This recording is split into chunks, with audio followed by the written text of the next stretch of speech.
Hello and welcome to episode 107 of In PS We Trust, a PlayStation podcast. My name's Davey, and joined with me, as always, isn't the fine wine himself. It's the boy wonder himself, Spencer Davis. How you doing, mate? I'm doing good, man. Yeah, fuck off, Phil. Fucking get gone. Get in the bin. It's just us today, baby. It's going to be a good one today, mate. It's a good one. And Phil is not here solely because he's away enjoying himself down in the capital city, down in London. So he's down in the big smoke, and we are making a big smoke today, a big fire under PlayStation's arse today with myself and Spencer, because we are going through an absolutely jam-packed episode. And today's episode, we're spicing it up a little bit. So we always kick it off with a question, normally a hypothetical, but today we're going to use an audience question to really, add that little bit of spice, that little bit of variety, that flavor to the recipe today. We're then going to move it into what we've been playing, take us into the quick news, which we've also got a listener question, which we're going to meld into the concoction today, into the broth, if you will, using this cooking analogy. And we're going to end with a lovely piece of dessert, which is a Rumour. And that is our menu for today. That is what we're going to be bringing to all of your tables today for you to consume to your listening pleasure. So first off, Spence, let's kick it off with a listener question, and this has been brought to us by Maloon. So what we're going to do is, lads, we're going to play the theme.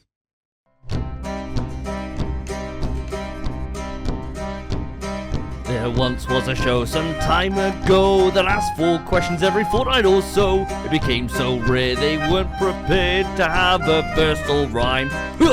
Oh God, I'm scrambling now to get a word that rhymes, so how can I wrap this up? I'll take this mail and go.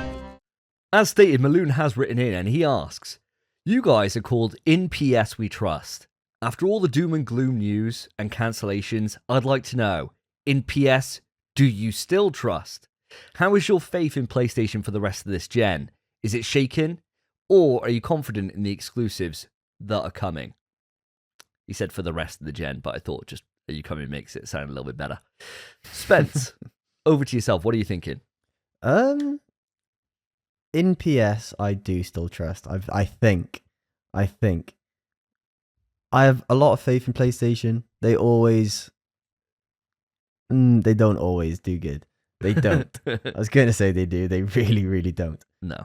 They're fine. We get great games. Sometimes there's gaps. That's the way it goes. It's better than consistently not having games over on, over there. I think it's fine. And as a person, I don't actually mind the gaps in games. The backlog's fucking enormous. And then there's so many great games coming from other studios. It's fine. I'm not really bothered at all. When we get an exclusive, it's great.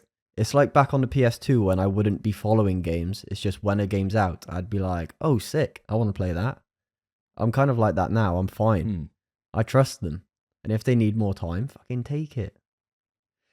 Yeah, I think I still overall am in PS We Trust, right? I think I still believe in the brand. I still believe in the kind of environment that we're in at the moment. And I think a lot of it is kind of to do with the hardware, I think. Like, I think when you look over this entire generation, in terms of the game quality, I don't think we've had, and I think maybe when we get to, like the end of the gen and we're kind of looking back at like our top 5 PlayStation 5 games, right? I think it might be a little bit tough because I think the exclusives won't be necessarily the standouts. Obviously, you'd have Ragnarok right up there and Returnal, stuff like that. But I think it's going to be one that's filled with a lot of games that are available on PC and on, Xbox, etc., and so on, right? These kind of like multi-SKU or multi-platform releases, rather than it being like the PlayStation 4 generation. You look back on it, I think like most of that list was exclusive content, right? Yeah. So I think it might be a different kind of look back. But in terms of this console generation, the thing that has constantly just remained amazing is the PlayStation 5 itself and its handheld and its controller and stuff. Like, I think in terms of like the usability that the hardware provides, it's just a joy to be able to play with. And like, there's the odd game that really makes use out of everything that the PlayStation 5 offers. And whenever it does, it always just works. Like, Cassie was playing Astrobot for like the 17th time earlier this week, right? And he was playing without headphones on. And so you could hear everything coming through that controller. And it just kind of brought the entire thing together. And I thought, wow, this is so good. Like this whole like console is just class. Like I love playing with this. But I agree with you in terms of the games in the suite that's coming up. My confidence has been shaken a bit. I think it's more so not that the quality's there. I think it's just the quantity's lacking. And it's like that conversation we had before on the podcast, you, me, and Phil, where we looked at the PS4 or the PS3 generation, compared it to PS5. And you can definitely see there's a drop in terms of the number of releases that are coming. And I think that is where it kind of piggybacks on our conversation last week, on last episode, where we were saying that, you know, it's missed opportunity in that we're not going to potentially get a Blue Point release now for the rest of this generation. We're potentially not getting Ben's next game, whatever that is, right? It's a shame, but I think what we know about that's coming in, like Death Stranding 2, Ghost of Yotei, the Wolverine, those are like some big dicks that are still like out there and still ready to, you know, fuck us all. So I'm looking, taking the dick analogy very literally. So I think there's still confidence there from me that the ones that we're going to get are going to bang. It's just a shame that we're not going to get these other releases from other studios that we potentially could have had if they didn't go down the live service failures that they have taken this last generation. So my confidence is still there. And I think now, as you quite rightly said on the last episode, Spence, that they've taken the right viewpoint now in terms of stopping in their tracks where they have, and they haven't continued down this path. So it might be that, sure, we might have a longer period of time to wait between the next Blue Point release or the next, you know, Bend release or whatever. But that's not enough to be like, we're fucked. Whereas I think if they were still going down that path, then I think my confidence would even be more rocky than it is right now. But does that all make sense? I know I've been on a bit of a tirade. I thought the Game Award music might start playing there. I forgot I could do that. Yeah, you can. No. Mate, it all made sense. It'll make complete sense. I can't do that to you because then you'll know it's me. If Phil was you, I'd be like, Phil, that was so rude. But you know it's me. I think, it all makes sense, everything you're saying. And I think you're right. We're still going to get games from them eventually. And we know that it's not like at some random point in time now. It's actually on the way because they've been bunned off all this stupid live service nonsense. It's fine. Completely fine. I trust you, PlayStation. Bring us some good games. Last of Us 3. Come on. Yeah. Intergalactic, of course. Intergalactic. Oh, looks good. Yeah. Exactly. I think that's the thing, isn't it? Like, if we were in, right, like, if you think about it, the PS3 launch was a fucking disaster. And they rallied towards the end of that generation.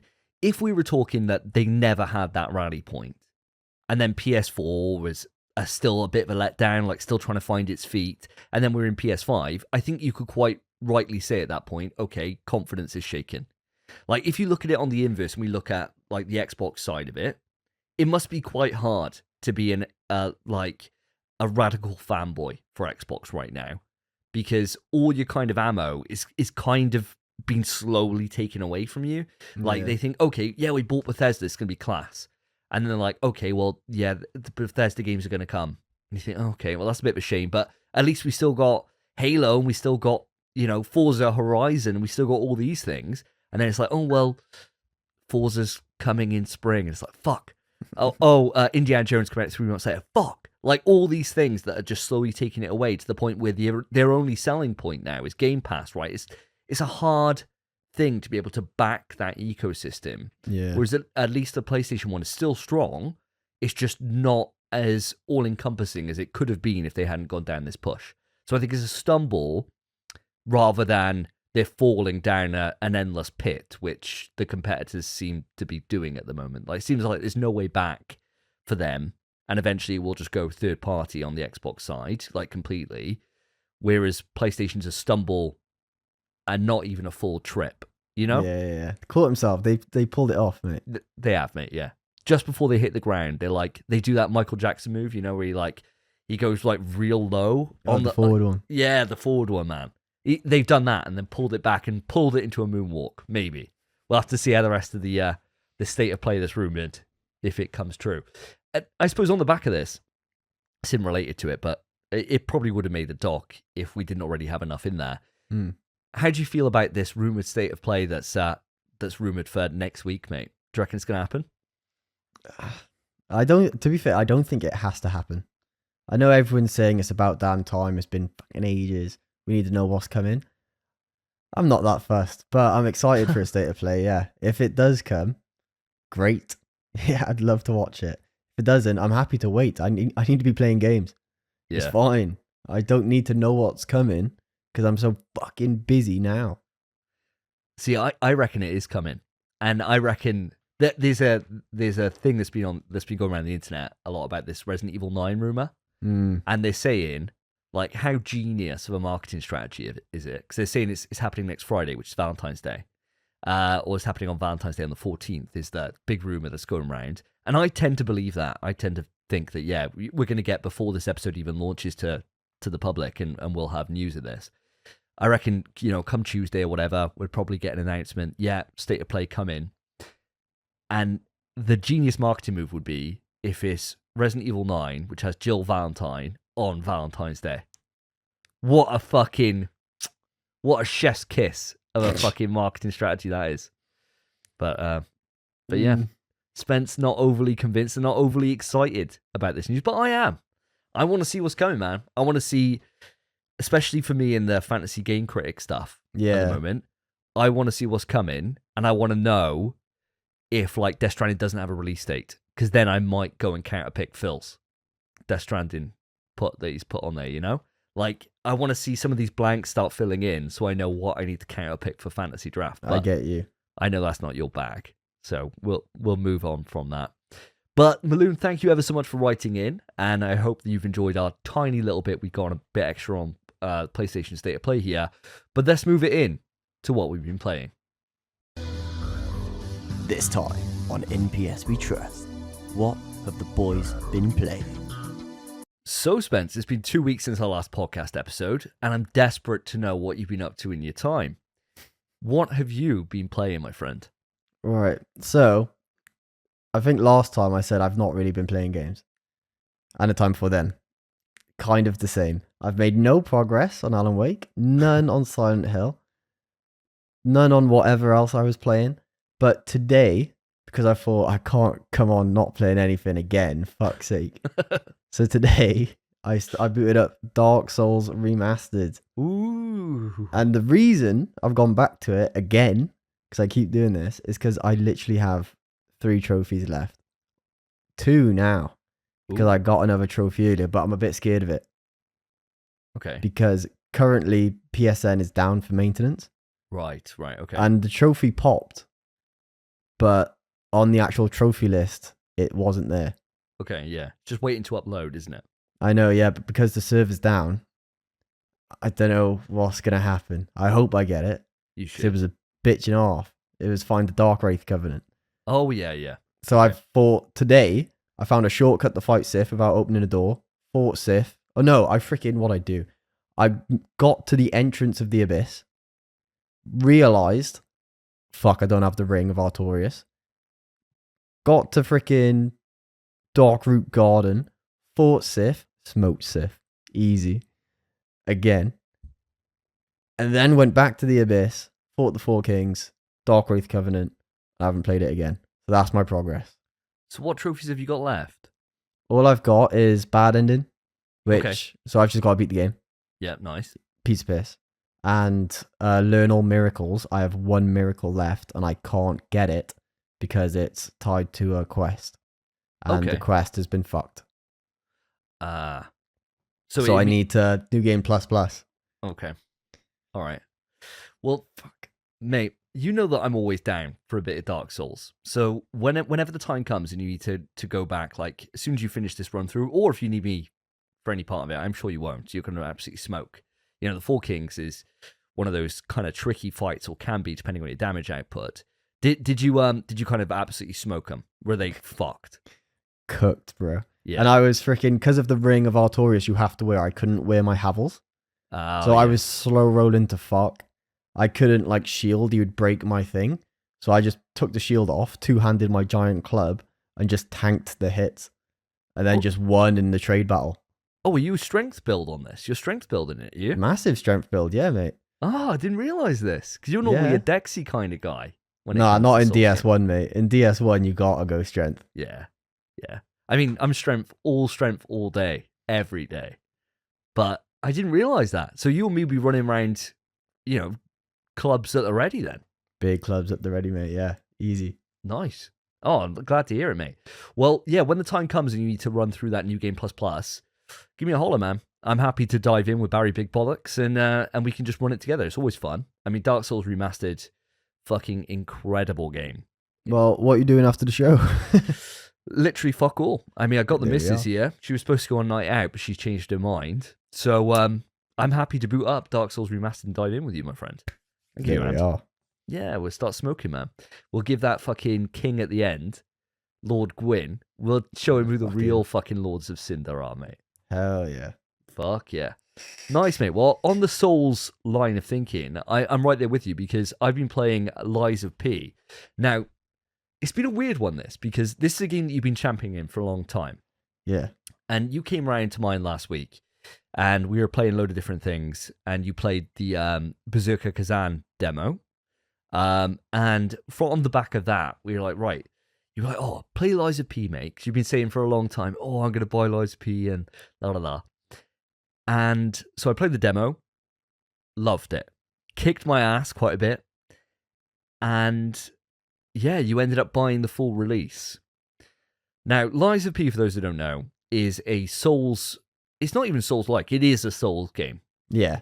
It's not even Souls-like. It is just a Souls game. And it's inspired by Pinocchio. So you play as a puppet, Geppetto's puppet, which I imagine is Pinocchio. And you're going through and you have to just fight bosses. And it's very much akin to Bloodborne, more so than anything else.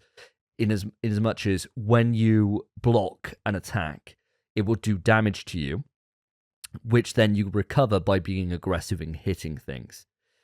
So it's very much down that same kind of line of Bloodborne, where you trade in Bloodborne because there's no way to shield. So as soon as you do take damage, the more you dish out, the more of that health you recover. So it just it encourages you to play aggressive, rather than the way I play Dark Souls, for example, which is big shield, block everything, hit once, do massive damage, and then just get behind the shield again. Turtle, right? Whereas I can't do that here. And I am now about 10 hours into the experience, I believe. Oh, yeah. And I've made considerable progress. Now, the demo, for those that are interested, for Lies of P, we don't think is available anymore. Doesn't seem to be a way to be able to play that demo, which is a shame. And I had to get access to that by downloading it from your profile to be able to play it. So unfortunately, listeners, you can't play this without kind of diving in, but it is on sale at the moment for 25 quid. So, and I would thoroughly recommend it. My build at the moment, Spence, right? Yeah, it's go on. fucking cracked out the arse. So I've got this police. So within Lies of P, you can meld your own weapons together. So if there's two weapons you like the look of, you can then meld them to make like their own kind of super weapon. And it's a cool little thing that each weapon has its own, what they call fable art, so be its own style of attacking or its own kind of special move that you can then just mix and match those to however you want. There's this police club, right, that gives you a power-up on your next attack. So, and that's linked to the handle. Took that handle off and put that on this giant fucking wrench, right? And this wrench...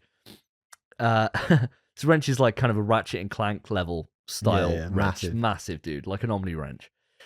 And all that's done is by fusing that to the handle, it's severely reduced my range, so I've got to be up there.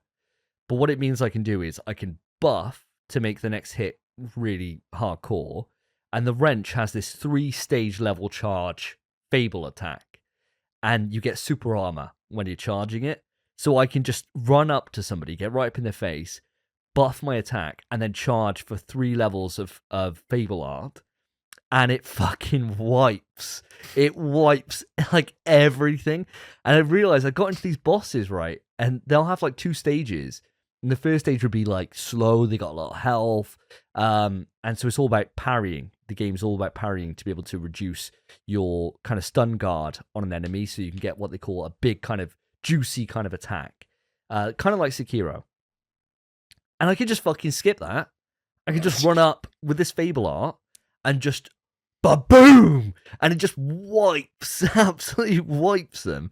And then from there, that would skip like an entire boss phase. And then on the second boss phase, like, right, okay, well, I got to have a real fight now. Because, like, my normal attack is about 300 to 500 damage, my normal attack. This Fable Art on one enemy did 7,000. So it's like, well, what are you going to do? So wild. The bosses, dude, they're not bosses, man. I'm the boss. I feel sorry for these poor fuckers, man. They're like wailing on me, and then it's kung, and then we start fighting. And because of that, I've been able to breathe through a lot of bosses. There's been some that have still kicked my ass a little bit because I get onto phase 2 and I gotta learn how to actually fight them. But I'm having such a fucking good time with it. I'm having a real good time. I've just beaten this boss, which is called the Puppet Master, I think he is. And just beaten him. And he was a bit of work. Because his second phase, he goes into like this really kind of elegant, quick enemy. And so with that, it's all just about your parries then at that point and be able to stun guard him. And he was a nice little challenge. But overall, the game's quality in terms of its bosses is up there with the wider Soul series. And the aesthetic of the game, the mechanics that are all built behind it are really clicking. And I just got to say thank you ever so much, mate, because I'm having a whale of a time with this. Told you, mate. I told you. Liza P is the only Souls-like that feels like FromSoft might have actually made it. The only one. All the other ones, they have the formula, but something's always a bit off. Liza P, fucking perfect, mate. Bloodborne 2. Yeah, it essentially is Bloodborne 2, man. And I can't thank you enough, dude. I mean, is this something that you're thinking? Obviously, you bought the game, right? Are you just looking to tick off Dark Souls before you get to this and you kind of let it take over your life a little bit? I've got it installed, man. And I'm desperate to start Liza P. Like, desperate. But I refuse. I can't. Dark Souls has been on my back burner for the longest time. I was getting around to it when you got your platinum. And that must have been episode 70. Around about there, yes. Ages ago. Yeah, ages ago. So I've just been slowly ticking this off little by little, month by month. Get this done. Alan Wake, Silent Hill. Then hopefully Liza P. I really want to play Jedi Survivor. Fuck knows. Yeah. I think it's the hard thing though, isn't it? Like, for me, I was sitting there and I was like, right, I want to play Conscript because I want to do a review on it. And Conscript, for those who don't know, is a survival horror indie game that released last year. And it's very old school in its design. It's like kind of PS1 level graphics. You're going around, but it's like a top-down level, like Signalis is, rather than over the shoulder or fixed camera angles. Set in World War One, and you're working through trench systems and fighting enemies. And I started it, and there's a load of difficulty settings that you can put on. I thought, right, I'll put it to this like old school survival horror. So there's no saves, you've got limited saves, things like that. And I got all the way to the end of the first chapter and then died on the last encounter because I just got a little bit cocky with it because I was not using anything. You got the shovel, this wipe shit, and you got dodge roll, which is fucking crazy. So yeah, like the enemies when they come up to you, you can just dodge roll through their attacks, and you got a fucking stamina bar. So it's really fucking cool. I'm really enjoying it. But I died after about an hour or so's progress, and I was like, fucking hell. All right, I need to start again. And I was like, oh, but do I want to play this or do I want to play more Liza P? And kind of Liza P's just taken over, dude. So I'm going to no-life Liza P until I get it done. And looking at the platy, it is a bit of a fuck. It's kind of like a Bloodborne Platinum where it needs like multiple playthroughs. You can do it in 2, but I feel like with the choices I've made, I may have fucked myself out of quite a few things. So I think I'm gonna just complete the game and then decide if I want to go through like a New Game Plus kind of thing, go collectibles and all that stuff. Or if I then move into Conscript and I want to do that before then playing Silent Hill 2. And I want to get all these done sequentially before then we start getting into the big releases that I'm interested in this year, which kick off fairly soon with like Lost Records, Bloom and Rage, and like a load of things that I do want to get to this year. So we'll see how it goes. But all the indie in like a week. Oh yeah, indie. I don't know if indie's got a proper date yet. Is it spring? But I don't know if it's actually got a date. Oh, I thought it was supposed to be like well soon. Let me have a look. No date yet. It's sound. Spring 2025. So I imagine it's an April release. I imagine, but I got a bit of time. You got a bit of time, yeah. Not much. Not much. No, but if I can just keep on going at this current pace, 10 hours in the last couple of days. Yeah, it's not bad. Ain't bad. So, yeah, I'm hoping by next episode I'll have this done. And I'll let you know all about it. Yeah, I'll have it done by then easy. Looking at the trophy list, I'm over halfway through on bosses. Oh, and nice. I'm just putting them to bed. So I reckon I'll be done. Unless I encounter something like Mesmer. And then that might be like a 4-day stretch, But we'll cross that bridge when we get there. And that, listeners, is it for what we've been playing. The shortest what we've been playing on record, I think. What a difference it makes when you're having 2 of us and not 3, eh? Yeah, also when we're just not really playing games. Because usually it's only us 2 to play the games anyway. Yeah. So it's freaking, what's the difference? It's just we've all been busy lately. Yeah, exactly right. Well, with that, we'll move it on to the quick news. Quick news. It's time for the quick news. And without Mr. Philip Hoy here, just myself and Spence bringing you that good dick. That good news. That good stuff that you're going to think, Jesus Christ. That was quick. Yeah, that was one that was quick. And secondly, what did we do before this? It'd be like, this point in the sand is like that kind of New Testament, Old Testament sand point, But instead of the birth for Jesus, it's the quick news on episode 107. It doesn't quite have the same ring to it, does it? Some say they're the same event. Some say they happened the same day. Agreed, mate. It's like Christmas Day. So everyone will be marking their calendars the day, the 8th of February, the date of recording. Day of 107. We're doing all this build up, right? It's just going to be gash now. And it'll be like, that's probably one of the worst quick news we've ever done. Why was it 3 hours long? 3 hours long, people probably be loving it. They like the longer maybe. episode runtime. They're probably going to like this one. They're probably like, Jesus Christ, we have to wait 2 weeks and we get like an hour and a half show. I don't know how long it's going to be. But we're moving at pace. And speaking of pace, we're going to do, as we always do, a category, an impression, as I did rule this to be the case. And today's impressions, Spence, are going to be death sounds. Okay, you've made me do this for you before. Yeah, but I think before what we did was we speculated, we said what the death was going to be. Like, so I'd say like death by a flamethrower, and then he'd be like, whatever, right? This time, I want you just to do a noise of a death, and I'll have a guess to see if I can figure out what it is. What the cause of death is. But, yeah, but you can take it wherever you want. It just means that you can just do a noise, and then see if I guess right. Does it matter if I guess right? No. But it'd just be a bit of a fun. And that's where we go for it. So, let's kick it off with yourself then, Spence. Give me your impression, and your bit of quick news. All right, so my impression, nice easy one for you to guess, mate. All right.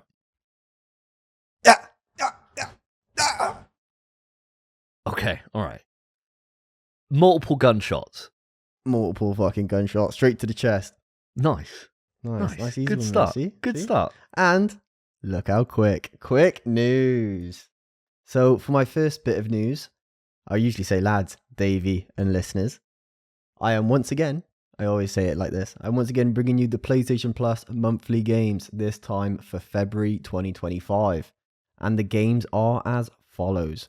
Payday 3 for the PS5, High on Life, PS5, PS4, and everyone's favourite, Pac-Man World Repack for the PS5 and PS4. Oh, shit. Shit. Big dick month, baby. So, mate, how are you feeling about these 3 games? There's a clear winner right there. Well, I'm doing what Phil does, actually. Phil's one of those guys where he has to write up his script before he comes on the show, doesn't he? We're like, oh, Phil, we're thinking about recording early this week. He's like, yeah, no worries. He's like, oh, actually, can we put it back a bit because I need to, and he'd come up with some bollocks excuse. Really what it is, I reckon, is just that he's sitting there and he's got his chat GPT open. Give me my opinions.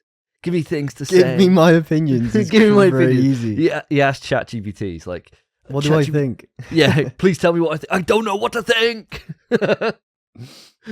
Laura, what do you reckon? And I'm taking a cue from him.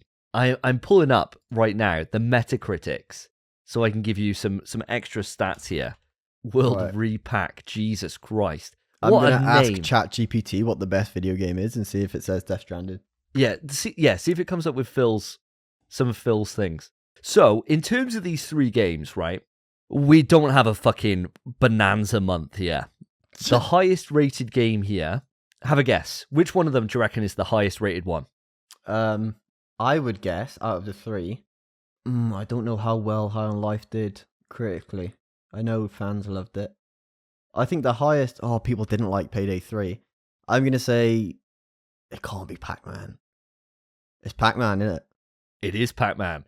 Wildly enough, with a 71 on Metacritic, Pac-Man World Repack coming in hot with a generally favourable 8.0 user score based on 46 user reviews. So apparently this might be all right. People saying it's a solid remaster. I mean, personally, I'd rather shit my hands and clap than play Pac-Man World Repack. You don't know that. But to be fair, I've never shit in my own hands and clapped either. Maybe I'm missing out, right? But that's how I'm feeling about Pac-Man World Repack. I'm not feeling overly hyped about it. Just for audience here, High on Life came in with a 67 on Metacritic, and Payday 3 sitting on a 66 with an audience score. Fucking hell, Payday 3 at 3.3. Bro, people hated Payday 3. Jesus Christ. Now, for total transparency here, I've never played a Payday game. Ever. Which is wild, right? And I was actually looking at this. When I saw these news, I thought, oh, Payday 3, class. I've heard they're always good. I remember when we spoke about this originally, like on our private thing, you were like, fucking hell, Payday 3 is supposed to be rough. Yeah. Well, the thing is, if you haven't played Payday 1 and 2, I think you'll like Payday 3. It's just so much worse than the other 2. It's not that it's necessarily bad, it's just a massive downgrade. So if you played Payday 3 and then played Payday 2, you'd probably still like Payday 3, but you'd think, oh my god, Payday 2 is the best. So what's the difference then? What kind of made it so much worse? Do you know? Not too much. I didn't play much of 3, but I know monetization was a big thing. And just the way it felt. Just felt wrong, I think. Oh, fair enough. Well, for me, the one that I was actually most interested in, to answer your original question, is High on Life. High on Life, I'm a big Rick and Morty fan, and as much as, like, the knife could probably get annoying, that's what stood out to me in those trailers, was where he's like, I'm Mr. Knifey, I get a knife, stab me in someone! You know, all that shit with his Australian accent or whatever. And I think it'd be one of those things that will be fun to play. And I originally thought, oh yeah, I would buy this, right? I'd give this a go. So to get this free now, great.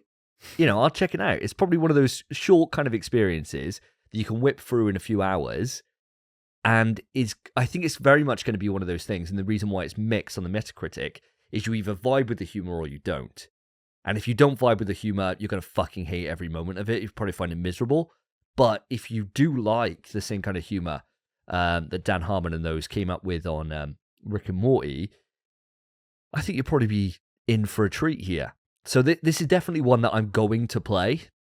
I need to get through my backlog first, but I am actually quite looking forward to that one. Are you very much on the same line because you're a Rick and Morty fan as well? I'm a big Rick and Morty fan, mate. I've stayed over yours and you've come down in the morning and Rick and Morty's still been on when I fell asleep watching it. I do like the show. I do like the humor. I was quite excited for High on Life to come over. I almost bought it on PC, I think, when it was there, but my PC couldn't run it, so I ultimately didn't. Very excited for it. I did just look up the trophy guide. It's a 3 out of 10, 12 hours. Oh, nice. One playthrough. Nice. Yeah, not bad, is it? No, no, not at all. Not at all. It does say, right, and I pulled up a trophy guide now from PlayStationTrophies.org, which I gotta say, fucking amazing resource. You know, I'm always a big fan of power picks, right? Huge fan of power picks. But PlayStation trophies come in clutch quite often. It seems to be a case of whatever like power picks doesn't do, PlayStation trophies have. Yeah. So, and they're rating it a 4 out of 10, an 8-hour plat. How amazing is that? That's One better than playthrough. 3 out of 10, 12 hour. Yeah, and they're saying there's 9 missable trophies. So it might be one of those ones that you might want to play through with a guide. Yeah, I think it is. Because I imagine a second run through hearing the jokes would be painful, to put it lightly, right? Might be one of those ones you might think, fuck me, is there just a mute button for this game? And play it through with like a podcast or something? Because their conclusion on this is High on Life is a fun game, but can be a frustrating experience for trophy hunters. Ooh. Play it with a guide. Yeah. Play it with a guide. But yeah, I think that's definitely the one for me. Repack, as we said, I like Pac-Man as classic Pac-Man. I don't really like his 3D iterations. And Payday, I would be up for checking out. But as you said, there might be better co-op alternatives for us. They definitely are.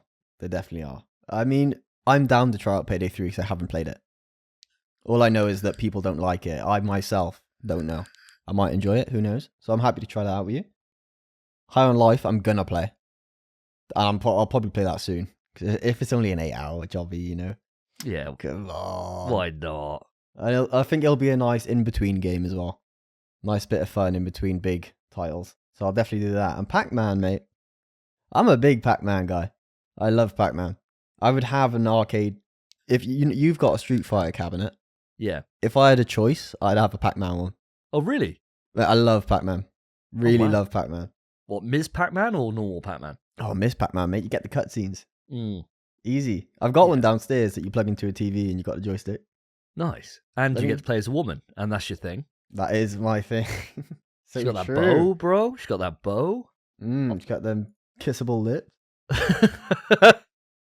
She'd gobble you right up, mate. Hell yeah. The gobble game on Pac-Man, on Miss Pac-Man must be nuts, dude. That's why she's a Ms. And not a miss. Because she's been married and gobbled up her husband. She's like a Black Widow, dude. What a great death. Yeah, just munched to death. So, I think the game looks quite fun. It's like a exploration platformer kind of thing. I'm looking up the trophy guide, mate. All right, go on. It's one on Power Pick. I think we should make a jingle for trophy guides. It seems to be something we check all the time now. Yeah, Phil checks his scripts. We check our trophy guides, right? This Platty is a 7 out of 10. 7? 7 out of 10. Right. And 12 plus hours. It's 10 hours for the story. Right. But then there's trophies where you have to play OG Pac-Man, the original Pac-Man. Oh, right. Okay, yeah. And apparently they're just highly skill and luck dependent. It says on the top in brackets, the only reason it's a 7 out of 10 is because of original Pac-Man. Fuck, I'm shit at original Pac-Man as well. I like it, but I'm shit at it. It's like Tetris. I'm shit at Tetris as well. I'm all right. Where you'd have to get fucking cracked out the arse. Yeah. What do you do? The most challenging trophy, the one that will make or break. What is it? This trophy is the sole reason as to why this is a challenging platinum. Without this trophy, the game would be a 2 out of 10. Fucking hell. Here's why. You start with 2 lives and can earn an additional one when you reach 10,000 points. You won't get any extra lives after that. Once you lose all lives, it's game over and you have to start again. Ghosts move much faster and their AI is a lot more unforgiving than in the original release. And the stages are bigger with more dots to collect and effects of pellets lasting less. The only way to increase your odds of clearing all 9 levels of original, but fuck me, I don't think I could do it, is by knowing which way to go and learn the routes by heart. Learning them goes a long way, but you still require a great deal of luck, skill, and muscle memory to build levels. Shit. Maybe not. I like Pac-Man, but I don't know if I like it that much. Wonder what the trophy percentage is. I wonder if it's like a 0.1 or something. That'll be on PSN profiles now. Yeah, maybe. on here, but it's only people that submit their trophies to this website. They're the So hardcores. Yeah, they're hardcore. So on here it's an 11.63, but it's a 0.5 ultra rare. Ooh. Okay. So what, if it's at 0.5, it's fine. That's doable. That's achievable. That's fine. It's when it's at a 0.1, then you think, fuck, okay, this is hard. Like, I got a couple of 0.1ers, and they were solid. Like, so hard, like, your life is taking over kind of level in terms of getting. A 0.5, though, maybe it's not too bad. I mean, it'd be class to be cracked at Pac-Man. In it, yeah. Because there's Pac-Man everywhere. You could always show off. Yeah. There's certain games in there that, like, if you were really good at, that are just, like, old school as hell, and you're like, oh, yeah, I'm pretty fucking good, people would be like, oh, shit. Like, you know, if you're good at Street Fighter or whatever, cool. Who cares? You're going to beat up some scrubbo. You could be just average at Street Fighter, and you could just beat up scrubbos, right? And no one's going to be like, oh, my God, he's amazing. Whereas if you just turn up at, like, you know, you go to, like, NQ64, or you go to, like, Kongs or whatever it is, right? And you just put on Pac-Man, you just don't get off. You're just there, like... Don't talk to anyone all night. Just go set in there in and high just scores, play dude. Pac-Man. Yeah, everyone be like, fucking hell, he's sick at Pac-Man. I don't know if it'd go exactly how you think. You're single, mate. Girls will be lining up. They'll be putting their 20p's on the side, ready to play, and you'll be like, you won't need that, love. I'm here all night. I'm here till close. That's ridiculous. And then you're with me. You're going to gobble me up like Miss Pac-Man is right now. Treat me like a pellet, baby. Waka waka.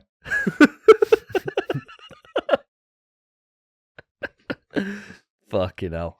Well, moving on from that, should we move it on to the next bit of quick news? Hell yeah, mate. So it's coming around to yourself. Give me your impression, mate, and I'll try to guess how you died. Either fell or hopefully not pushed. Fell off a cliff. Yes, yeah, it was fell off a cliff. Yeah, well done. Well done, absolutely nailed it. Quick news. So we got some Resistance news here, and there's a two-parter, it's a two-for-oneer. So the first one I'm going to get into, I don't think I'll be on it for very long, is that there was, about a week ago now, this news is a bit old, so apologies, listeners, but, you know, our show is fortnightly, there was trademarks re-put through for the Resistance IP, and they got resubmitted and reapproved. And I had it on my dock to do a bit of investigative journalism here, to look to see if this was something that was unusual, see if this was something out of place. And I thought, well, the best place to start here is in Killzone territory. They came out around similar time frames. It'd be a good idea to be able to look to see if they've renewed that and then done anything with it since. The answer is yes, they did renew Killzone, and no, there's been fuck all done with it. So I don't think this is like a major breaking story here. And there was a piece of news that I put into the doc, which is that PlayStation is reportedly looking to remaster beloved PS3 series, Resistance. Now, this was written by TechCrawler, right? Now, I'd never used this website before, and I thought, right, okay, where are they getting this from? Is this a source that they've got? Is this something they've done? I had a look at this article, right? And audience, I promise you I probably won't link it, but if I do, it will be in the description, but I highly doubt I will. I read through this article, right, and it is the most fucking useless article I've read in a fucking long time. It says, this is it, right, verbatim. On the first bit, I'm not going to read any more than that because it's just fucking a waste of time. It says, Sony's been making some big moves lately. A while back, we heard about a leak suggesting that the company is bringing back some of its classic franchises. Now, a new trademark renewal has sparked fresh speculation. Could this be connected to that leak? It's possible, but nothing is confirmed yet. After that, it just goes on to say the fact that, like, Bluepoint have cancelled their live service games. Maybe they could have been working on Resistance, but maybe not. It literally gives nothing. There is no sources. There's nothing to it at all. It is a complete and utter bollocks article, right? Absolute bollocks. And I hate to be the bearer of bad news here, but the IP renewal means literally fuck all, which is just a sad time. But have you got any thoughts on that at all, Spence? It's just one of those clickbaity articles, isn't it? Like, it's not. Then you're not going to click it if it's just they've renewed the bloody license or some bullshit. They have to cheese it like that. Maybe this isn't really an article, mate. Maybe it's just some guy's opinion. Maybe he thinks, they're looking to do it. That's it.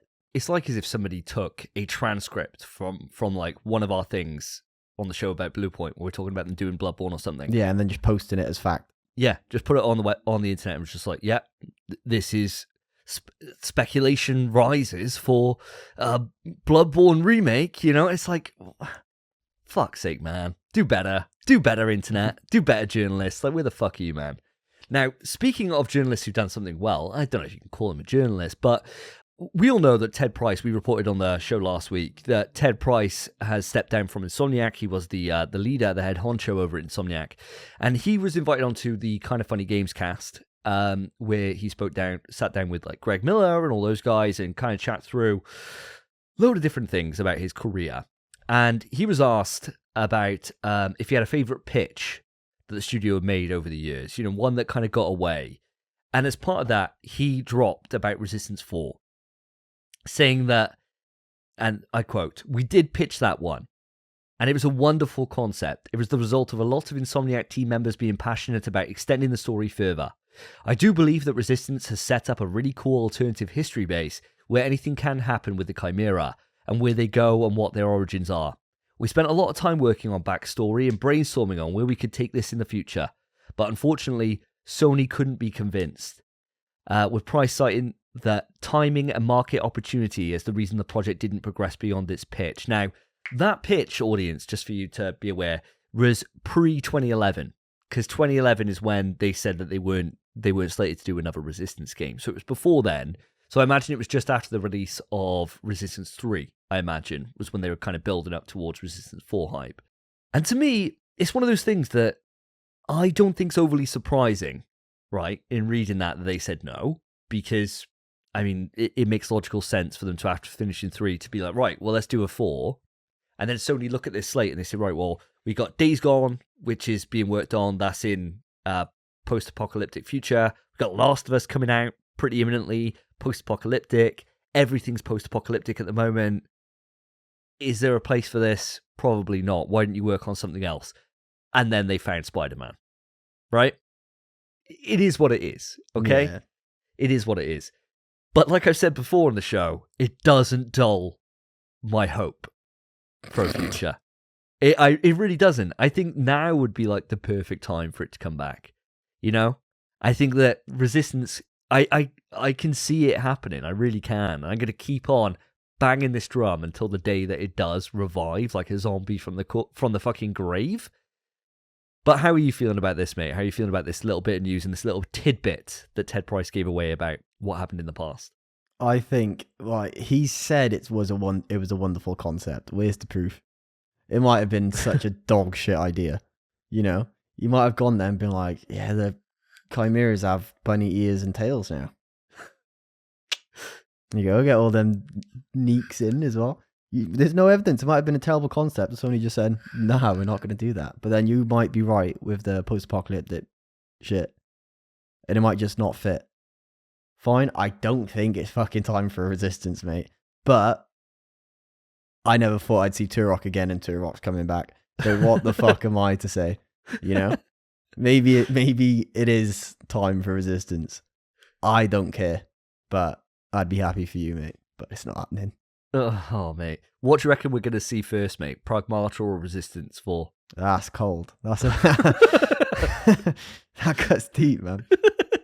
Neither, mate. I don't think either of them are coming out. I think a different game will get made called Pragmata, not by Capcom. That will have nothing to do. It's just a cool word that a game hasn't been made with yet. Yeah. So I think Pragmata, mate, yeah. Yeah, fair enough. All right, I'll give you that one. State of Play coming up, apparently. The rumor is Resistance in any fucking form, mate. Even though, if it does get announced next week, we won't be able to do our predictions. It would just be our reaction to it. That's true. How about, I'll give you a bet, mate. If it does, I'll do a shot. Oh, deal. And if Pragmata comes up, I'll do a shot. Yeah. There it is, mate. There it is. But there you go. That is our news. So sad time. Nothing really to report on the Resistance front. Ultimately, I mean, this is the thing about this news. is that there's nothing to report. Nah. It's a news where there is nothing to learn.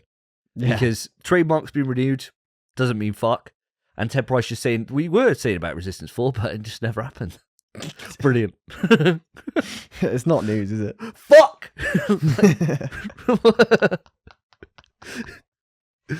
God damn. Let's move it on. Mate. Bless you, mate. So what's your next death impression, mate? All right, ready for this? I think they're all going to be quite easy.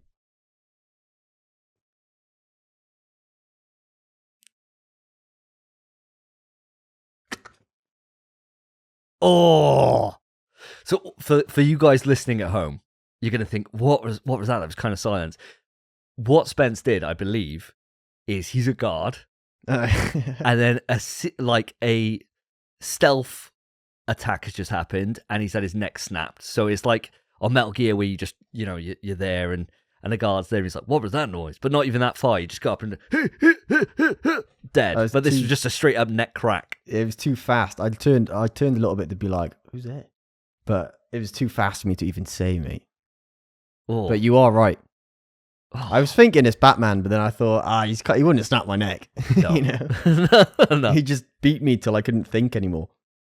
Yeah. Karen was saying this the other day. We were watching Daredevil, right? The TV show. Sorry to take it off tangent. Do it, mate. We were watching Daredevil, the Netflix series, because she'd never seen it before. And we got the new series coming out in a month, right? And I was like, that's so good.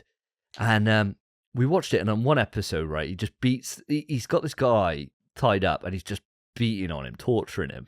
And then he just pushes him off the fucking roof, right?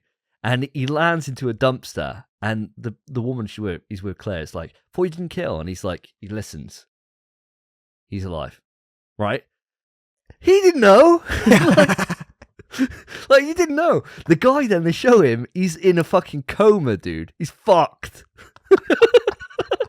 Like, he's had every bone, like, absolutely splintered. And Karen's like, he's pretty brutal, isn't he? I was like, he doesn't kill, though. She's like, what? You might as well fucking kill. The guy's a vegetable. Vegetable with no limbs. He's just fucking fucked. Imagine that. You're just like, oh, yeah.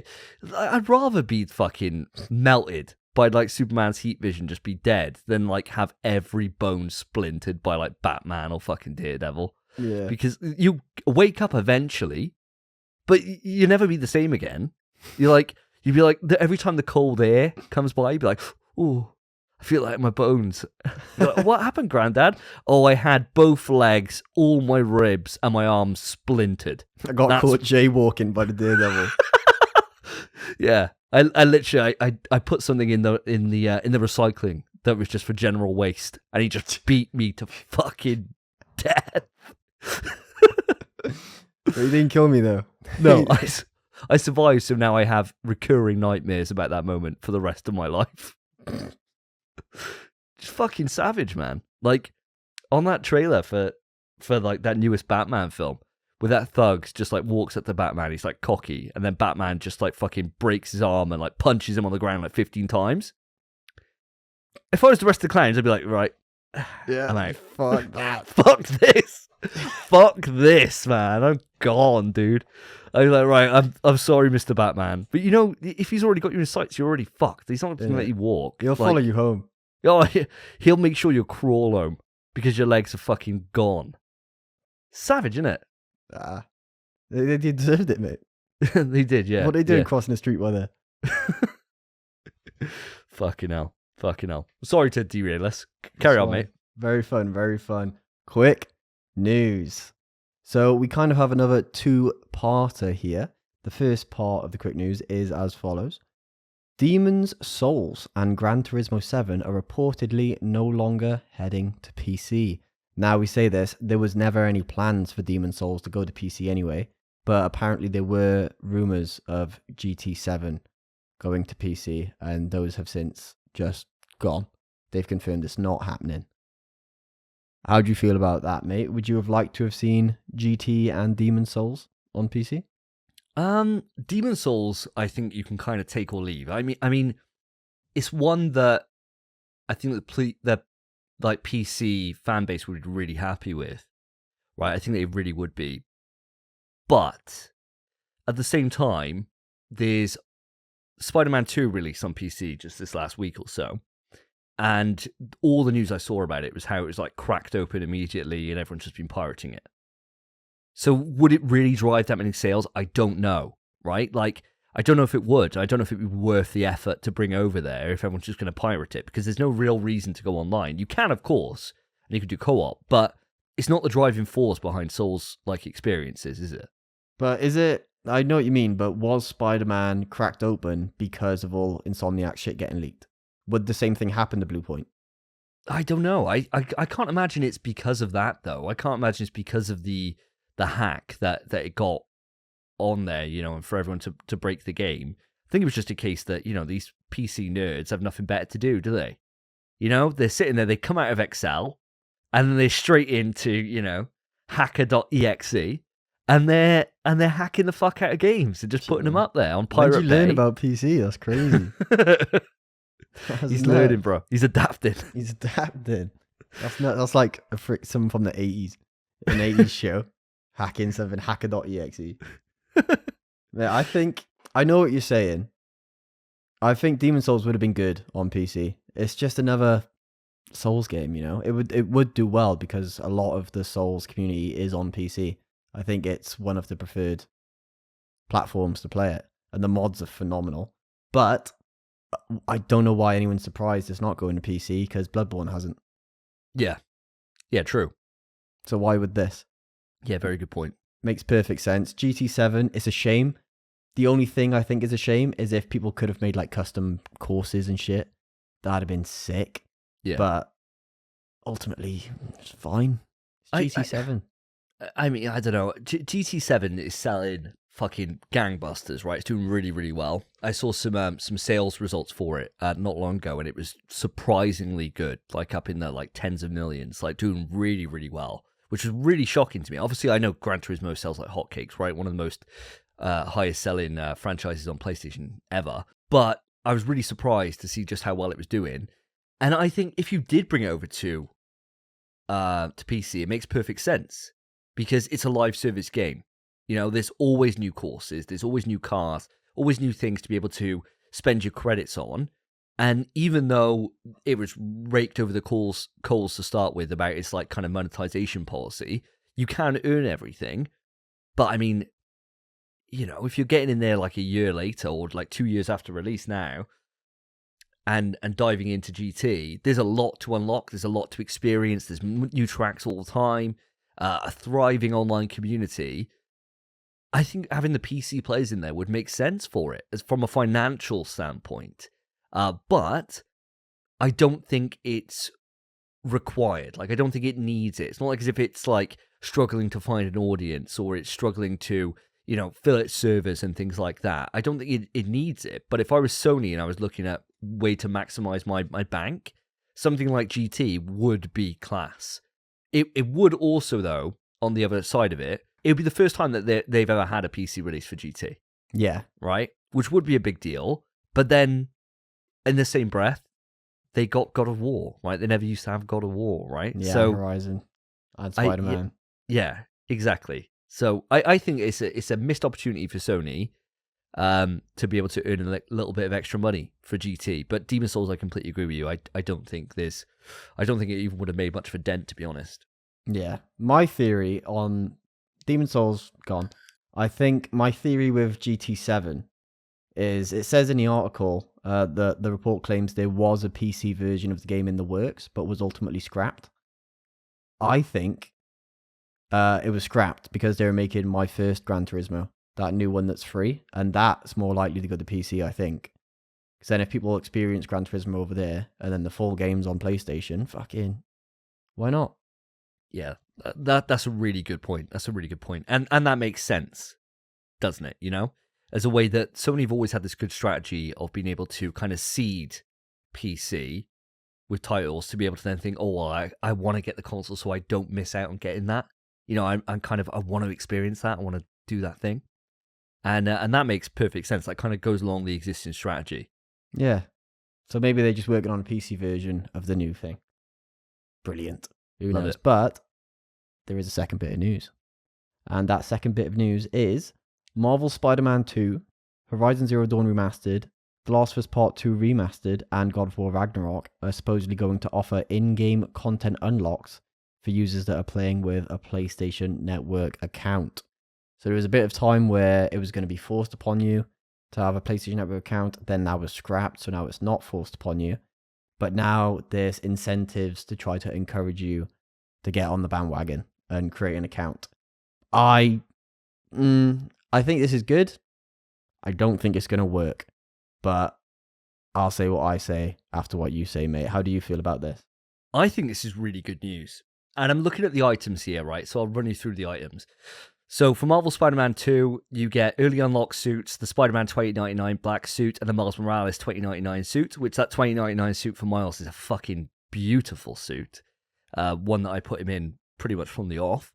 And for God of War Rag, you get access to the Armor of the Bear set for Kratos at the first Lost Items chest in the Realm Between Realms, previously only accessible in New Game Plus run, and a resource bundle for 500 hack silver and 250 XP. Now, the 500 hack silver, 250 XP, fuck all. That's nothing. That is stupid. The fucking Armor of the Black Bear set is what they added in since we played the game, right? Way after release. That is the fucking cool ass thing he's wearing right at the start. You know, that fur? Yeah. It's that, man, which is sexy as hell. Now, for The Last of Us Part 2 Remastered, they put 50 points to activate bonus features and unlock extras. So fuck all. And Jordan's jacket from Intergalactic, the Heretic Prophet, is a skin for Ellie. That's quite nice. That's nice, but those 50 points aren't enough to afford it. Yeah, probably not, no. That is criminal, I think. 50 points is fucking nothing. I don't even know how much you typically need, but I'll go off you on this. I'm pretty sure it's like 10 points for concept art, maybe like 50 points for a jacket. I might be wrong, but I don't play around with the cosmetics too much. I just like the game. But then like guns and stuff, I think is a lot more. That's like it's like the game that can't be mentioned pricing. Ah, right, okay. Except that one's mega inflated in the game that can't be mentioned. They're big numbers. This is just the hundreds. Ah, I see. And the final thing is Horizon Zero Dawn Remastered. You gain access to Nora Valiant outfit. Cool. Right, they're all kind of throwaway things, other than God of War Ragnarok, I would say. Yeah, I personally really like this, because I think that originally when it was put out and they kind of hard pressed the fact that everyone has to have a PlayStation Network account, I didn't see an issue with it. I know we on the podcast didn't really see an issue, and we thought these PC bitches just whining about it, right? Oh, I gotta make a new gotta remember another password to put in my password manager, but I better go on and sign into my right account, oh, fuck off, mate, right? It was a load of bollocks. What they've done since is they've dialed back their ability to force this on people, and instead now they're going down the incentive route. And I think that's the smarter way to be able to get people to choose to partake in this rather than force it on them. And I think it's a nice way to seed them into doing that. And then when they're in there, they can then see, you know, the trophy list, and they can see all the kind of features that they get as part of being in that ecosystem. And it's just a way to little breadcrumb their way into it rather than the mandatory option they had before. So I think it's a nice little incentive to get people off their arse and create an account, which ultimately doesn't take an awful lot of effort, does it? Yeah. 2 fucking minutes, then you forget about it forever. Yeah, exactly. What it is. I agree with you that it's a lot better than what they were previously doing. There's no argument there. It just is. Incentives are the right choice if you're trying to convince people to come over. Way better than just forcing it on people.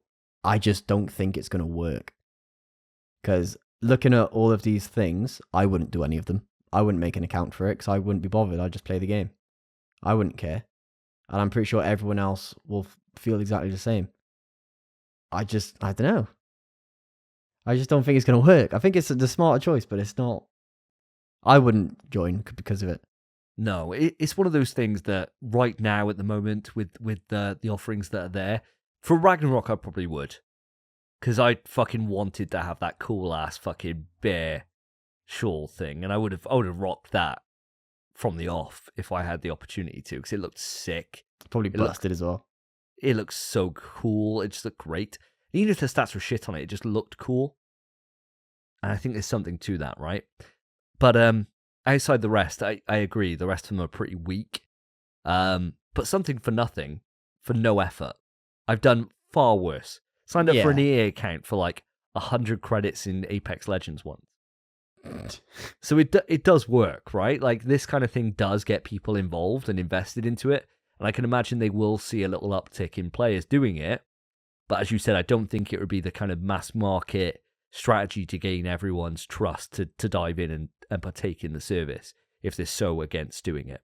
Yeah, I just think they're not multiplayer games. And incentives are usually something to let you get ahead in a multiplayer game, if you know what I mean, or a cosmetic to show off in a multiplayer game. In a single player game, I don't feel like you care about cosmetics as much. It's just not. It is what it is, mate. I think it's a bit of nothing. But I think you're right. There will be a slight uptick. It won't be as big as they expect. Yeah, fair enough. Bang on, mate. Bang on. So with that, that's my quick news done. Round to yourself. Die, mate. Okay.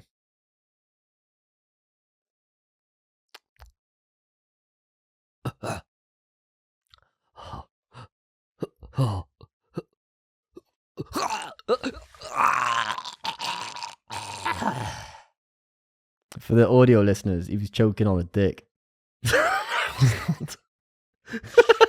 He drank his glass and got poisoned, I think. It was indeed a poisoning.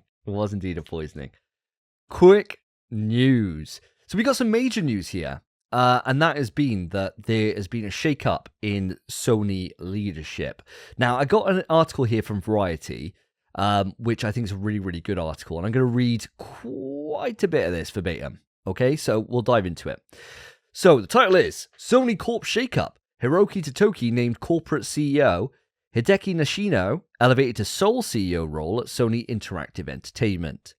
Sony Corp is shaking up its leadership ranks in Tokyo and San Mateo, elevating Hiroki Totoki to the top CEO post, while Hideki Nishino takes the reins of Sony Interactive Entertainment as the sole CEO of the unit that houses PlayStation.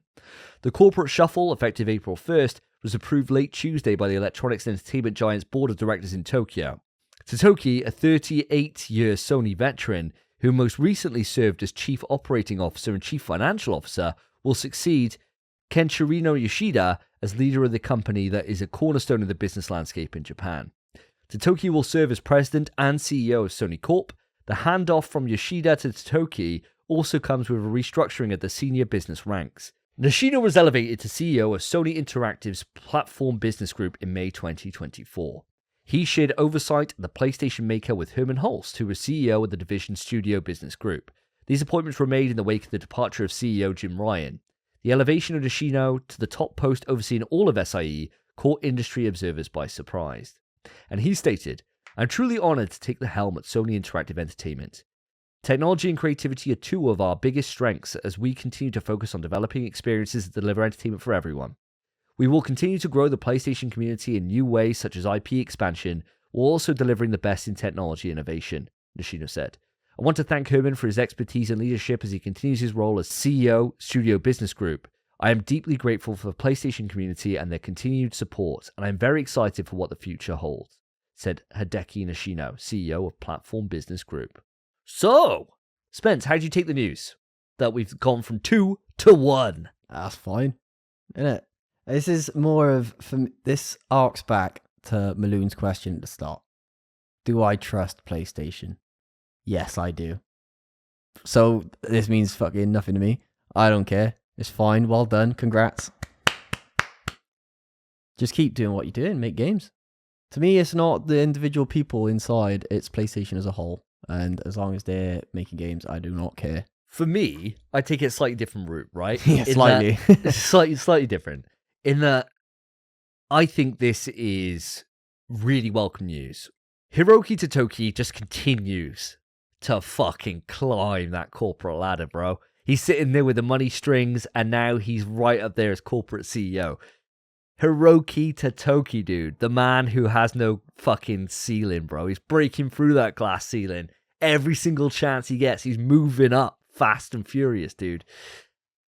For me, what I think about it is, and I think this is really important, but I think we won't really see the importance of this for a little while, in that we've gone from having dual leadership which granted that dual leadership that we had in the wake of CEO Jim Ryan leaving was split in terms of responsibilities, with one kind of having like the kind of purse strings and managing like the financial side of it and stuff like that, and the other in Herman Holst running like the kind of studios and their kind of output.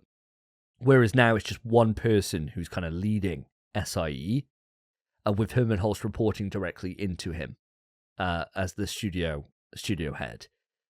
And I think that's really important because you need to have vision, right, which is top-down delivered. And when you've got potential for two people to be butting heads or clashing, I think it can make decision-making a little bit harder and it can muddy the waters a little bit. And you can kind of compromise rather than someone who's leading it can then say to Herman, this is where we need to focus, come up with a plan for this with our studios, and then he can deliver on that, rather than it be a case of him thinking, oh, I want to do this for the studios, purse strings saying, no, it ain't happening, and then he say, fuck, well, how can I water this down?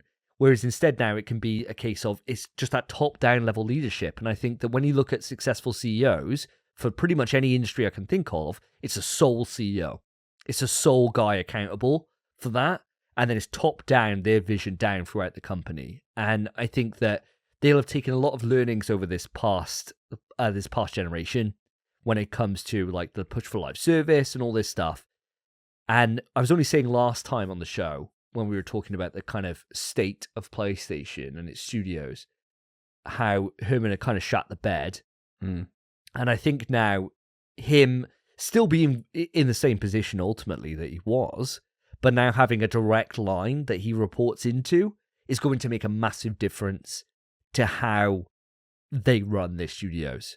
And I think that we can then take it that over the next couple of years, lessons will have been learned, and we just got to hope that Hideki Nishino pulls it out the fucking bag.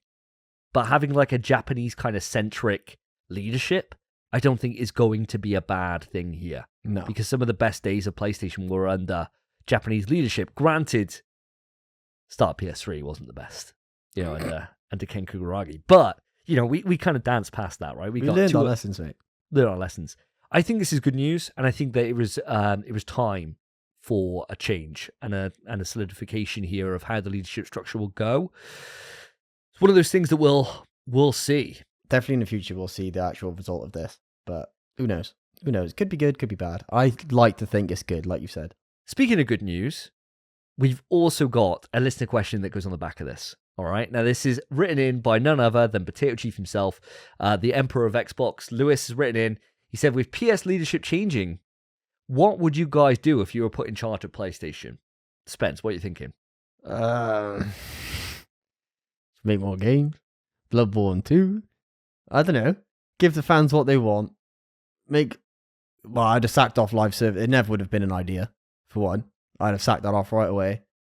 And that's it. We'd be on Spider-Man 6 by now if it was me. We'd be flying through them. And I'll tell you what, you'd love all of them. These ideas, what I could do with Spider-Man, the big wheel, bro. Trust me. Give me a pitch for Spider-Man 3, mate. Spider-Man 3, so, black screen, brightens, it's 8 a.m. Right. This is a 4-hour script that you've figured out, and you're well fucking impressed. Peter Parker in the spider suit enters from left. Camera zooms out. Miles is already on the top. He's on the top right, sat, perched on top of like a door. You know, the little brick things with the door that lead downstairs on a roof, like a Manhattan roof. He's perched on one of those. And on the other corner, I can't say because it's fucking spoilers from the end of Spider-Man 2. Go on. Say it. Silk. Okay. Right there. She's sitting, and then they all kiss. Well, three-way kiss? Yeah, three-way kiss, because MJ's gone. She's married to the big wheel, who comes in now and ruins the day. And then the Rhino shows up.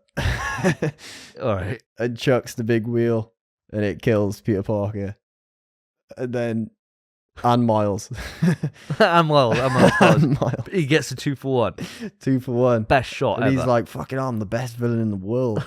And then he loses to Silk, and then Silk becomes the new Spider-Man. And then Spider-Man 3, Silky Smooth. Silk on the beach. Silk. Oh fuck no. Terrible title. Terrible fucking title. But yeah, mate, be- Spider-Man. Right. Okay, fair enough. Do with that what you will, audience. I think that would cause some fucking severe outrage, especially from me. Rhino get a 2-for-1 in one hit with a big wheel. Yeah. The best Spider-Man villain ever. No, but then the whole game, you don't see him again until the end. But you get snippets of the whole game. They're just arguing about which one of them killed the Spider-Man. Well, it just cuts every now and again. He's like, these I'm two. the one that hit him. I'm the one that threw you. And it's just stuff like that, yeah. Little bits of jokes. I don't know how I feel about this. I feel like there's a reason why you're not in charge of PlayStation, mate, and it's specifically opinions like this. For me, Lewis, what I would do if I put in charge of PlayStation, I would just look back. I would just look back at old IP and just renew some. I think it's just a simple thing. I think it's just bringing back the likes of like fucking, even if we just avoid the elephants in the room, which are Resistance and fucking Killzone. We bring back things like Wipeout. We bring back some of the quirky little releases that we've had across like PlayStation 3 and even Fat before Princess. that. Yeah, like things like shit like that, dude. Like a new Medieval, a new fucking Papa the Rapper, a new Colony Wars. So I'd look back across the current suite of games that we have. We got a lot of like action adventure titles, third person based titles, stuff like that. We got Racer and GT. And I'd say, right, well, we don't have like an exclusive JRPG outside of, fucking like Final Fantasy, the releases on there or whatever. Let's bring back Wild Arms. Let's bring back some of these like fucking classic IP that we got knocking about. And while we're at it, we don't have a shooter, so Resistance and Killzone might as well come back, right? But that's what I would do. I would look to leverage what we had in the past, and instead of having to get all the studios to make new IP, if they want to make new IP, class. But I would go out to them and be like, right, Herman, this is what I need you to do. I need you to say to them, is there any dream franchises from our history that they want to work on? And if they do, then give us a pitch. And I'll listen. And that is what I would say. And I think with that, you're going to get a lot of the fan base happy.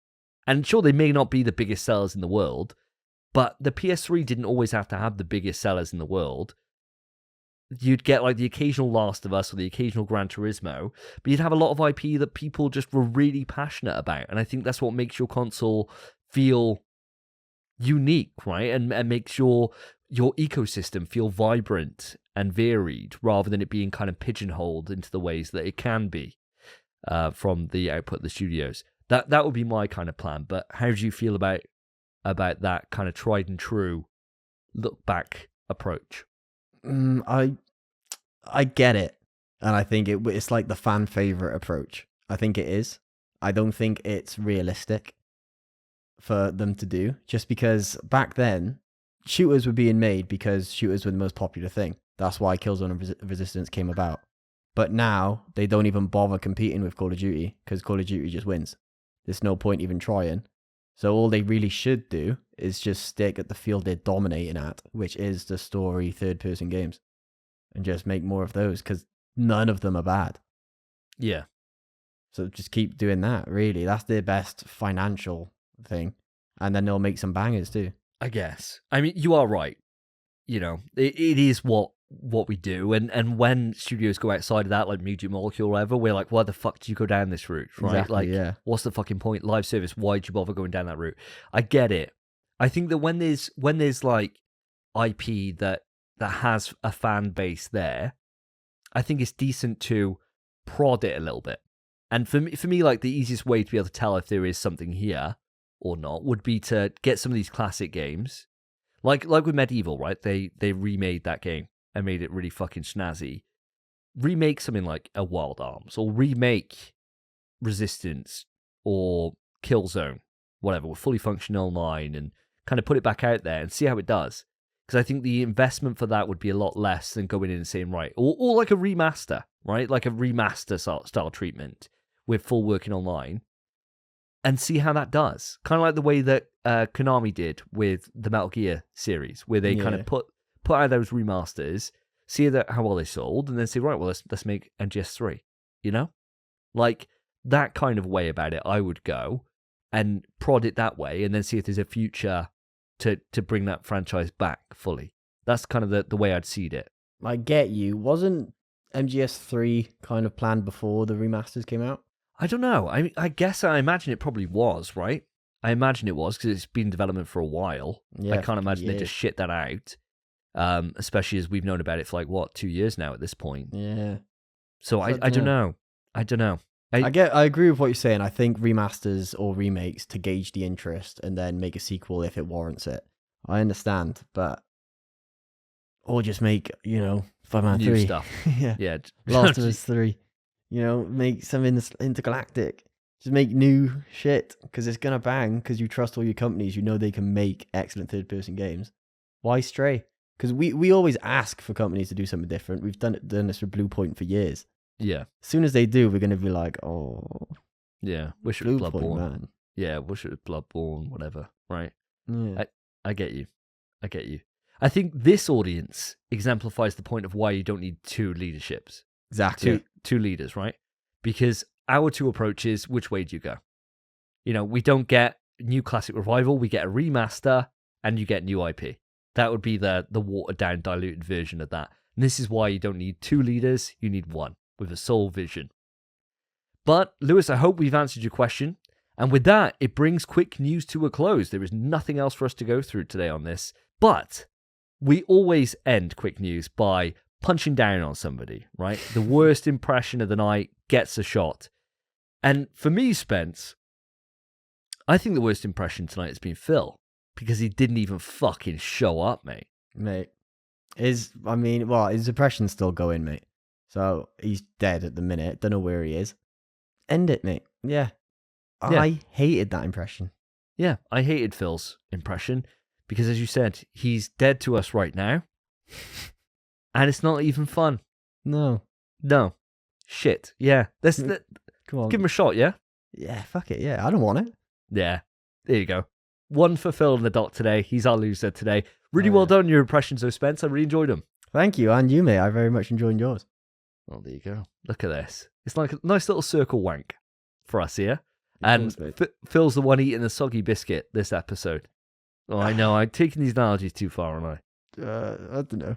I'm usually I'd get back on that. I'd add on, but that one was just a bit mank. Yeah. And with that, we'll bring it on to the rumor.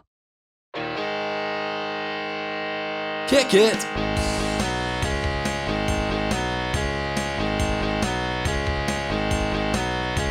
You wake up with a rumor and you don't wanna go. You ask if it's confirmed and they still say no. That is right, listeners and Davey. Rumour has returned once again. This is actually our topic for the show. We don't have a topic. This is the big one. This is what we'll discuss. And I myself am quite interested in this. This is a big one for me. So this is the rumour.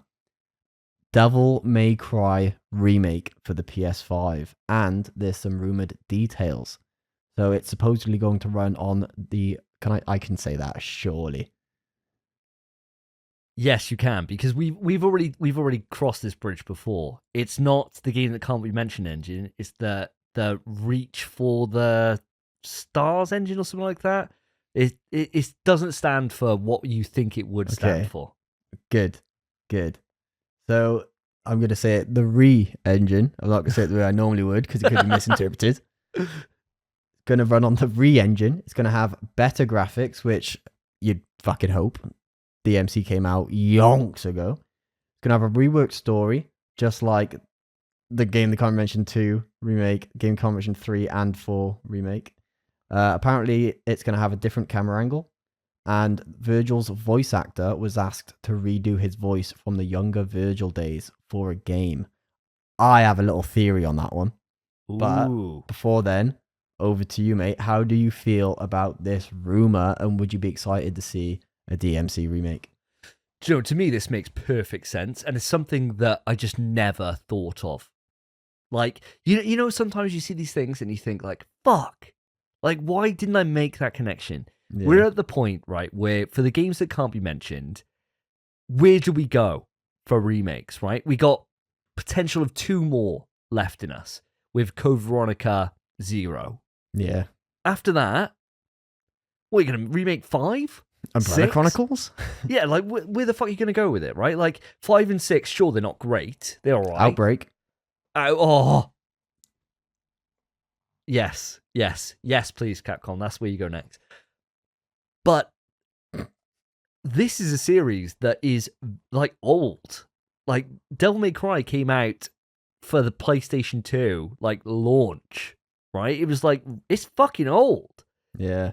And it's, the way it works for that original game is like a tracking camera. It's like, it's not like a third-person camera, because those didn't really exist until, like, in the way that we know them, until, like, the game that Carmen mentioned 4. So, it's, which obviously was in development around the same time as this. But alas, it's like a kind of tracking camera, isn't it, with DMC, the original. I think this makes perfect fucking sense. And it's just wild that my brain didn't even consider this as a possibility. But if I was sitting there as a bigwig in Capcom, and I was looking at where we go with the remakes and how successful they've been with the games that can't be mentioned, this is next up there alongside like Dino Crisis and stuff for being something that could do really well with one. Now, I'm super happy with this. I think this would be a great fucking idea to do. However, I'm also conscious that I've only played Devil May Cry 1 and 2. So I haven't played 3, 4, 5. I don't know how good this series gets, but you can speak to this much more than me. So give me your thoughts, man. I want to know specifically in terms of what kind of improvements have the games gone under from the ones since I've played them, from the originals. Like, how far has this series moved forward from with the originals, and what could they apply from the newer ones that they could put back onto the original? Bloody hell. Like, I'm the fucking expert, mate. Mate, well, you're much more of an expert than I am. Since the PS5 come out, or since the Pulse headphones come out was the last time I played 5. I did play DMC 1 like 2 months ago, or a few months ago. I've beaten it, and I still installed. I'm meaning to beat it again gonna try for plat, but it's really hard. Basically, I'll run through this first. So Ori engine, or re-engine, my fault. It's fine. Brilliant. I mean, why not? Street Fighter runs on it. Games Can't Be Mentioned run on it.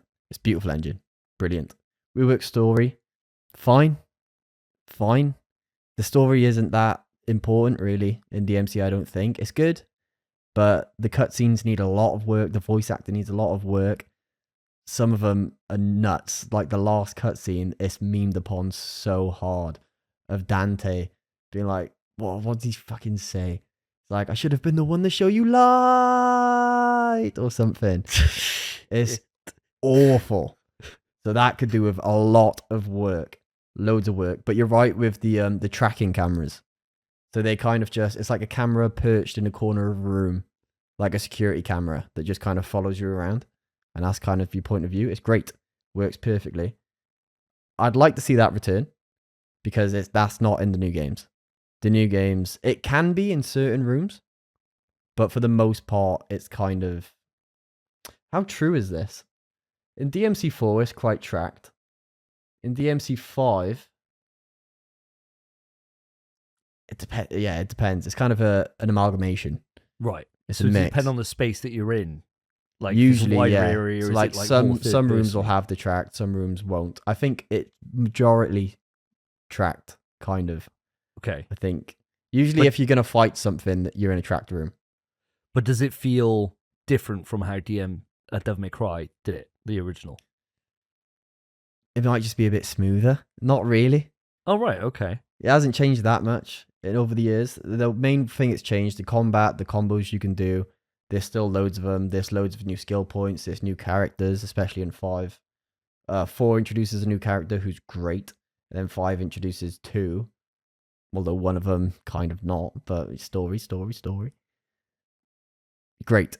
They are fucking phenomenal games. They're better than the original in every way. This, like you've said, is something that would just never cross your mind. I adore DMC, and I've never thought about this. Why would I? Because it's just DMC. It holds up, to be fair. I beat it recently. It holds up really, really well. So it's kind of like one of those Dead Space ones where it's not necessary. It would just be really nice. Yeah, it'd be nice to have. Yeah, it'd be lovely. But the one thing on the bottom, Virgil voice actor was asked to redo his voice from the younger Virgil days. There's a Devil May Cry show coming out soon. And I feel like maybe they were recording him for that. Unless there's evidence, unless we get proof. Because that's just a rumor. I think if that has happened and he said this, maybe it's for the show, maybe not for a game. Who knows? It's a tricky one, isn't it? Because on paper, this seems like it makes an awful lot of sense, like we both said. But at the same time, we already know that there's like a remake of Onimusha coming out from Capcom, that they're working on a load of like older IP they're bringing back, is what they've said, that we've reported on in the past. Is there time and development space for them to be able to do this? I don't know. Like, I don't know. It all depends on what they're going to be doing. I think, to me, there's like there's a crossover point between how much they can do as a publisher, and they've been very successful, and they got Monster Hunter coming out now, where the beta is happening right now, which until the PSN outage just went down today, was having, you know, really positive response, and I imagine that game's going to do really, really well. Unless they're scaling up a lot more within Capcom, I don't know how they could take this on without it being at the detriment of something else. And for me, the one that makes perfect sense for it to be a detriment to is the Game That Can't Be Mentioned series, which I feel like after the next couple of remakes has run its course. Yeah. You know? And so I feel like this is the perfect thing then that can start being storyboarded and start, you know, work can begin on this. And we see this in years and years' time. I don't think we do, mate. No? It's a 6-hour game. It's not massive, and all the work's already done. You know, it's one of those. It's just clean up the game, and it works, because the game plays really well. So you're thinking they don't need to go down like a total revision like they've done with like the Game That Can't Be Mentioned 4? Like they've done with DMC. Remember DMC Devil May Cry come out, and it's a new Dante? Oh, God, they've done that already, and it didn't work. I mean, I really enjoyed that game. I like that game. But you just have to separate it from the pre-existing DMC universe. It has to be its own thing, but it's fun. Yeah. Really fun game, and it looks great. They've tried that. This basically just needs to be a 1-to-1 remake, I think. Okay. With a few story changes like Dead Space did to just kind of spruce it up a little bit. That's it. I don't think it'd be too much. It'd basically be like Blue Point doing Demon's Souls. Oh, fair enough. Well, that's quite promising. I suppose this is the thing. It's been such a long time since I've gone back and played Devil May Cry, and I bought all the Devil May Cry collection. So I bought all of them, ready to go, to do reviews on them. Just never got to them. Oh, mate. I know. I got a few things to do. I want to work through the Silent Hill series, and then I'm going to do Devil May Cry, I think. But they're short games. I know. That's what kind of makes them nice to review as well. Yeah, except You know, for they're 4 short. and 5. But they're not long. They're like 20 hours. Oh, there you go. Class. But I believe this rumor. I really do. I think this makes sense. But I'm going to add a little thing on here. I don't think we see this for a while. I think this is one of those things that I think we're far more likely to see, you know, another game that can't be a game that can't be mentioned remake in the imminent future rather than Devil May Cry. I think that we're talking like PS6 before we start seeing some Devil May Cry remakes. But how are you feeling? First off, do you think it's true? And then if so, when do you think we're going to see some light of day for this bad boy? I agree with you that I think it's true, but I think I'm the opposite of you in terms of the time frame. I don't think it'd be this year. Maybe next year. I think it could be, because I don't think it's a lot of work. Yeah, I don't think it's a lot of work. I think they'd be able to do it, and they've got so much practice with making remakes now, with 2, 3, and 4. I don't think this would be that much effort for them at all. I think they could easily do it. And like, what's the distance between? There was quite a big gap between 3 and 4 remake on there. Do you want me to tell you? If you could find out. Yeah. You look give up. me give me a quick Google. I don't have a fucking clue. nothing else to do, so that's all ask Google. So I got the game which can't be mentioned 3 coming out in 3rd of April 2020, with the game which can't be mentioned 4 coming out 3 years later, 2023. But 4 was a massive remake. Huge in terms of the effort that was put into that.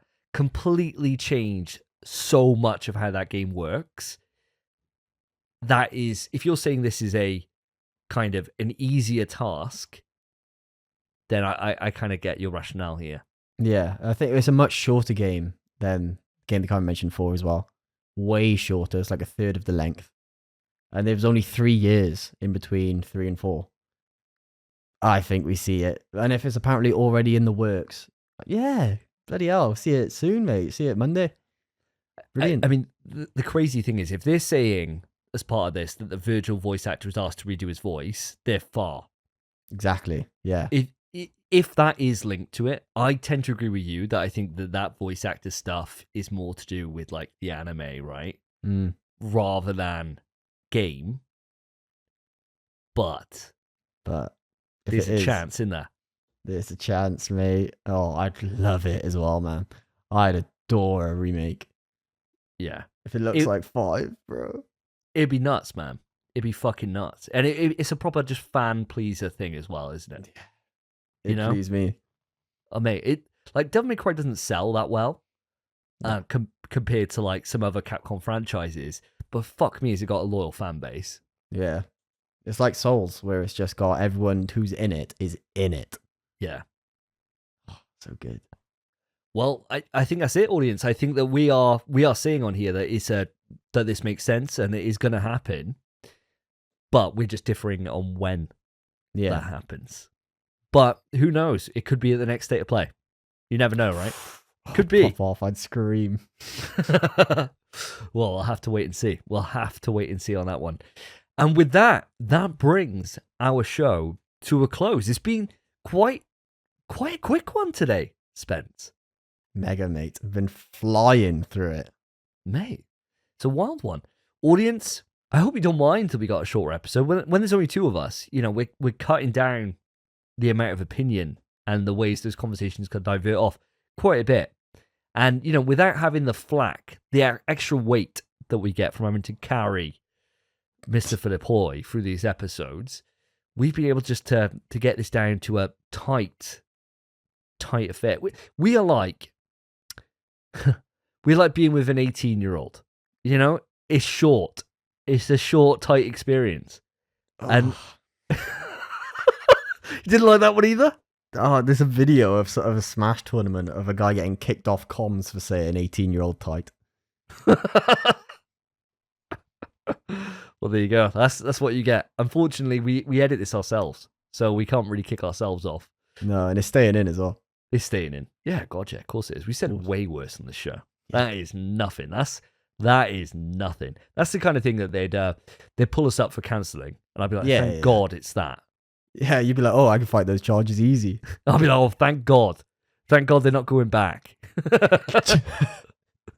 Some of the shit we said in the show has been nuts, but that brings our show to a close. Audience, if you've enjoyed the episode, which I really hope you have, then there's a couple of ways to let us know. Of course, if you're listening on YouTube, then hi. Go on there, put a like on the video, put a comment about whatever you feel about the show or any of the things we've mentioned, and I'm sure that we'll get back to you on there. And of course, subscribe to the channel. Always helps. If you're listening on Spotify or any other place that you receive your podcast service of choice, then a rating really helps us. So please go on, consider putting a rating onto the show, and share with anyone that you think would enjoy listening to the State of PlayStation. And that is it for episode 107. I have been Davey.